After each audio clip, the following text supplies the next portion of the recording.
ประมุขหลิงก่อนหน้านี้บอกเขาอยู่ไม่เกิน5 วันตอนนี้เป็นยังไงบ้างอย่าเพิ่งร้อนใจผู้โสโจมีวิธีรักษาตาจากข้าวิธีแปลกๆต้องคิดวิธีช่วยได้แน่นอน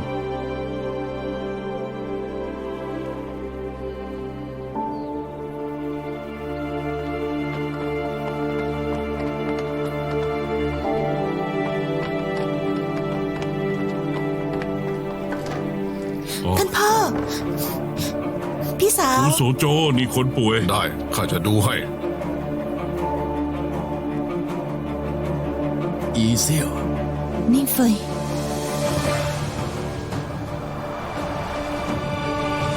ฟังสวยเกอเฮ้ย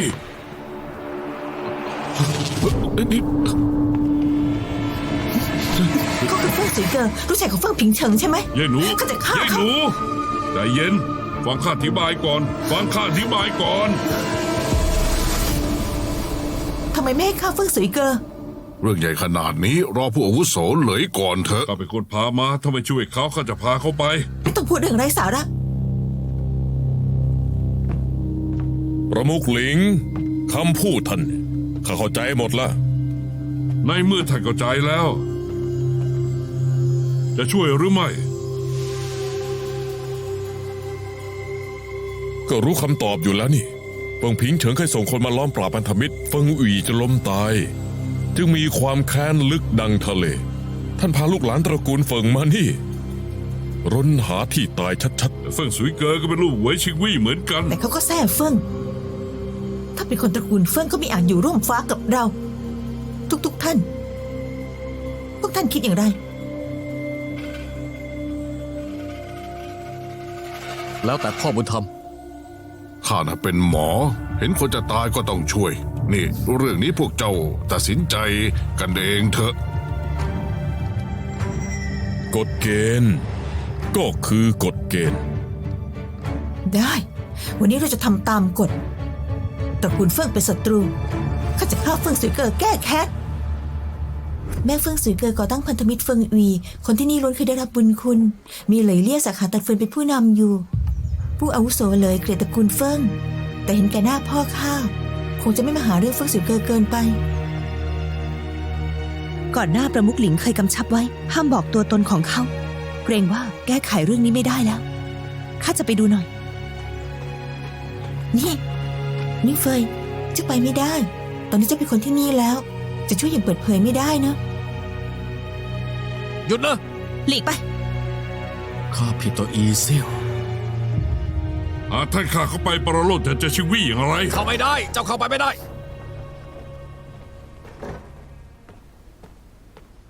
แม่ของเฟิ่งสุยเกอเคยมีบุญคุณต่อทุกท่านตอนนี้ลูกนางอยู่ในอันตรายพวกท่านไม่เพียงไม่ช่วยแต่จะฆ่าเขาอีก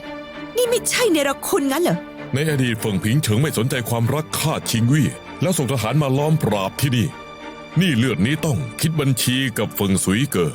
บุตรใช้หนี้แทนสมควรแล้วเกรงว่าพวกท่านคงจะไม่รู้ความจริงไม่เป็นเช่นนั้นมารดาเฟิ่งสุยเกอตายด้วยน้ำมือของเสนาบดีจวงซั่นต่างหาก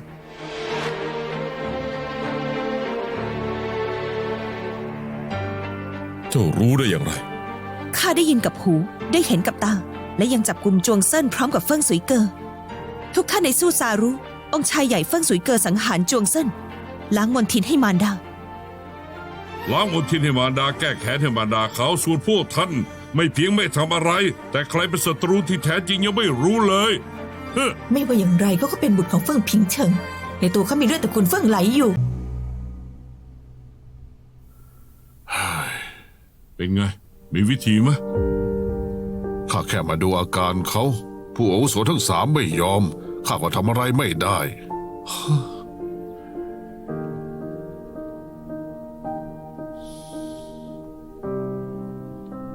ยาสีตำรับเราโจนี่เจ้าอย่าเอะไปอาการของเฟิ่งสุยเกอไม่สู้ดีเลยเอายานี้ให้เขาอมใต้ลิ้นประทัง2-3 วันเดี๋ยวเขา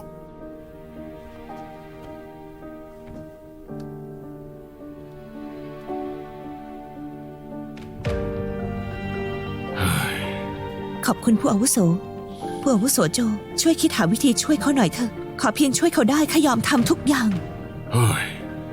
ข้าก็อยากช่วยคน ข้าตัวคนเดียวไม่มีญาติพี่น้องตายในการปราบครั้งนั้น แต่ผู้อาวุโสเหลยผู้อาวุโสจาง พวกเขาเห็นลูกตัวเองตายในการล้อมปราบครั้งนั้นกับตา ความแค้นของพวกเขานั้นอยู่ใต้ฟ้าเดียวกันไม่ได้ จะคลายความแค้นนี้ได้ยากมากเลย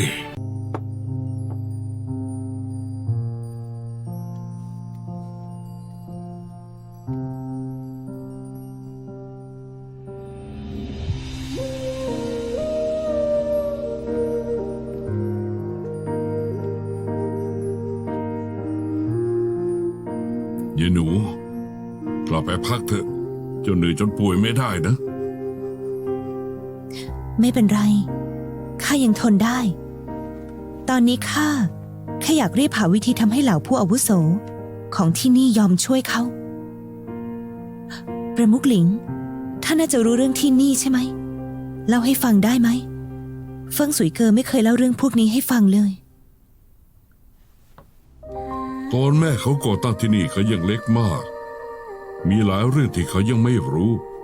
ตอนนั้นชิงวี่ช่วยเฟิงผิงเฉิงสร้างแผ่นดิน มีครั้งหนึ่งได้รับบาดเจ็บสาหัส เฟิงผิงเฉิงพานางไปที่สำนักเจิ้งเนียนขอให้ข้าช่วยนางแต่ยังไม่ทันพ้นอันตราย เฟิงผิงเฉิงก็รีบกลับสนามรบ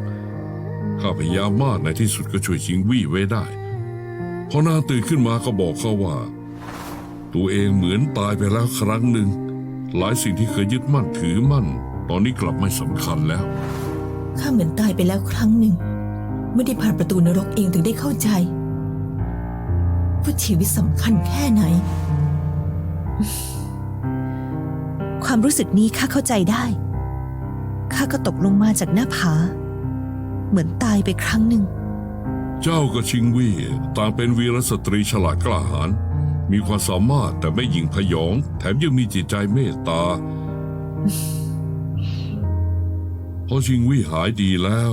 ก็เกลียดการทำสงครามนางอยู่ช่วยงานที่เจิ้งเนียน ด้วยเหตุนี้จึงได้เห็นความทุกข์ยากบนโลกนี้ที่เกิดขึ้นเพราะสงคราม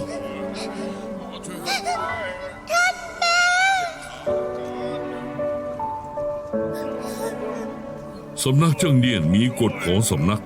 ผู้บาดเจ็บที่รับไว้ไม่แบ่งฝักฝ่ายห้ามใช้กำลัง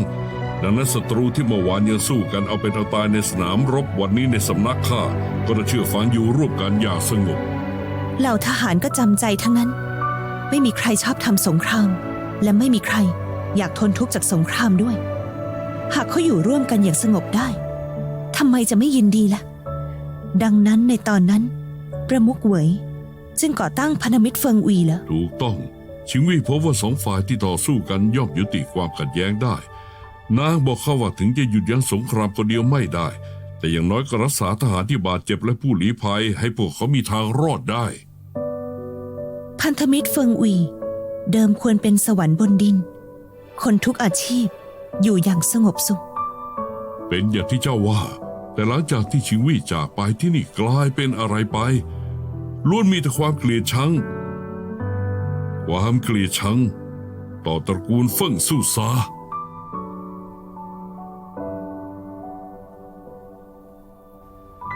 ข้าเหมือนตายไปแล้วครั้งหนึ่ง ไม่ได้ผ่านประตูนรกเองถึงได้เข้าใจ ว่าชีวิตสำคัญแค่ไหน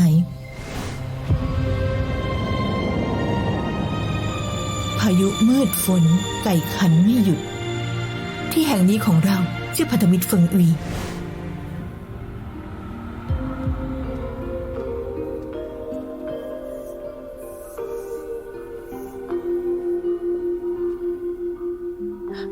คารวะผู้อาวุโสเลยมาเยือนยามดึกต้องรบกวนแล้ว เจ้าจะมาขอร้องแทนเฟิงสุยเกอใช่ไหม จะบอกว่าเรื่องในอดีตไม่เกี่ยวกับตระกูลเฟิง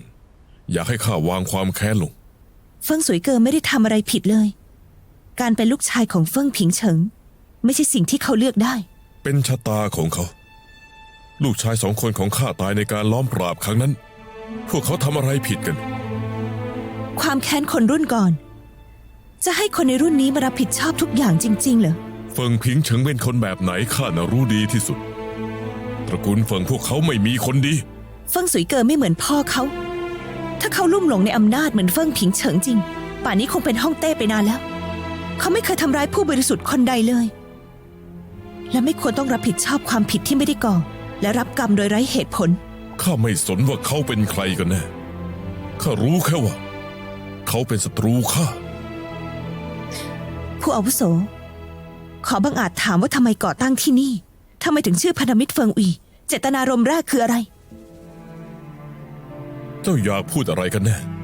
ตอนแรกที่พาเฟิงสุยเกอมา เพราะยังมีความหวังในใจ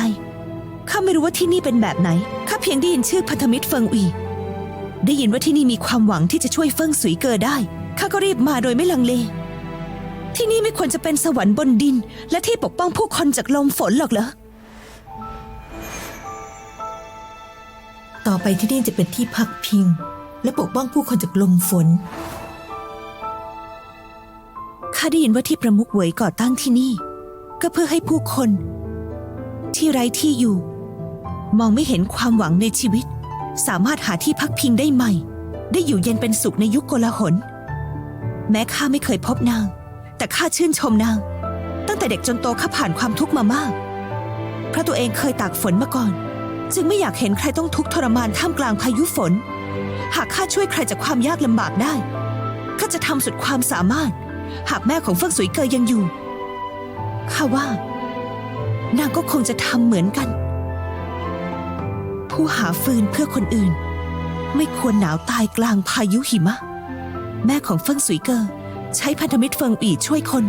ลูกชายของนางก็ไม่ควรสูญเสียโอกาสที่จะมีชีวิตอยู่ข้าว่าปณิธานเดิมตอนก่อตั้งที่นี่ ก็เพื่อให้คนเหล่านั้นที่หิวโหยและตกทุกข์ได้ยาก เห็นแสงสว่างในความมืด ให้คนไร้ที่อยู่มีความหวังอีกครั้ง ให้เขามีชีวิตอยู่ต่อได้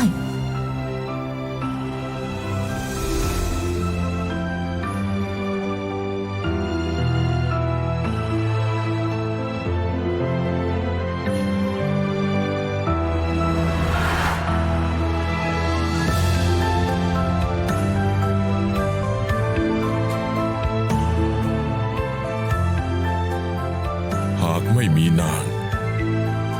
พวกเราหลายคนก็คงไม่มีชีวิตจนถึงวันนี้ งั้น ท่านยินดีช่วยเฟิงสุยเกอไหม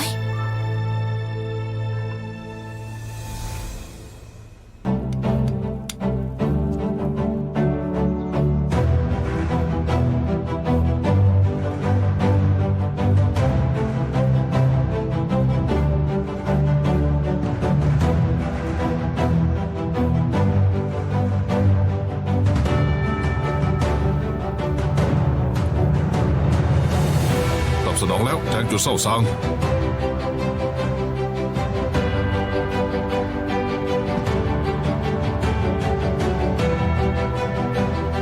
ขยับแล้ว เจ้ากดจุดที่เท้าข้าจะนวดกดจุดลำตัว ดึงลมหายใจ มา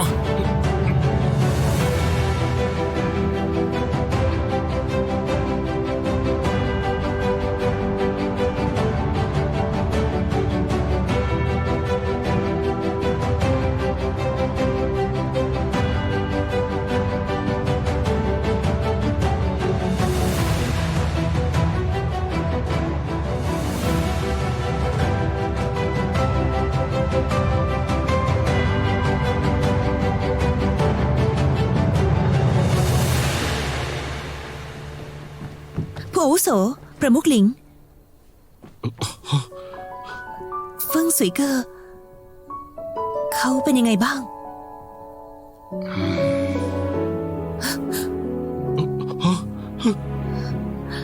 ยังไม่ฟื้น แต่ช่วยได้แล้ว เขาไม่ตายแล้วล่ะ เขาหมดสตินานเกินไป จะเป็นยังไงต้องรอให้ฟื้นก่อน เราถึงจะรู้ บุญคุณใหญ่หลวง เฮ้ย ขอบคุณผู้อาวุโสโจ เอ้ย ขอบคุณพระโพธิสัตว์